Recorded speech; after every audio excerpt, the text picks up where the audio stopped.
అన్న ఆంధ్రప్రదేశ్ రాష్ట్రంలో శాంతి భద్రతలు ఎలా ఉన్నాయనుకుంటున్నారు? ఆంధ్రప్రదేశ్ రాష్ట్రంలో శాంతి భద్రతలు ఎలా ఉన్నాయని మీరు అడుగుతా ఉన్నారు.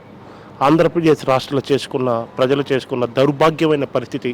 ఆంధ్రప్రదేశ్లో శాంతి భద్రతల గురించి మనం మాట్లాడుకుంటే నిన్నగాక మొన్న నెల క్రితం ఏదైతే రౌడీ షీటర్ అని మీరు పిలువబడే సాయికృష్ణ అనే వ్యక్తి ఉన్నాడో అతను లాకప్ డెత్ ఏమి, కాకినాడలో చిన్నారి ఆచూకీ గురించి ఇంకా 20 రోజుల నుంచి తల్లడిల్లిపోతున్న ఆ తల్లి పరిస్థితి అయితేనేమి, డిఎస్సి అభ్యర్థులకు మీరు నీచంగా కేసులు వాళ్ళని బెదిరించి వాళ్ళ పెడుతున్న కేసులు అయితేనేమి, వైఎస్ఆర్ కాంగ్రెస్ పార్టీ కార్యకర్తలని తన్ని లాగించుకునే పరిస్థితులు ఏమి, అక్రమ కేసులు పెట్టి ఏం జరుగుతూ ఉంది రాష్ట్రంలో? శాంతి భద్రతలు అనేది ఒకటన్నా మిగిలి ఉందా?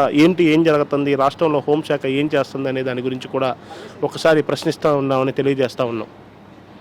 కాదన్నా, చంద్రబాబు నాయుడు గారు లోకేష్ గారు అంటున్నారు కదా, అదే లోకేష్ గారు మాట అన్నారు, చంద్రబాబు నాయుడు గారు విరాట్ కోహ్లీ లాంటి వాడు ఇండియన్ టీంకి ఎలా ఉన్నాడో, పరుగులు ఎలా తీశాడో, అలాగే ఆంధ్ర రాష్ట్రాన్ని అభివృద్ధి పదంలో పరిగెత్తిస్తున్నాడని.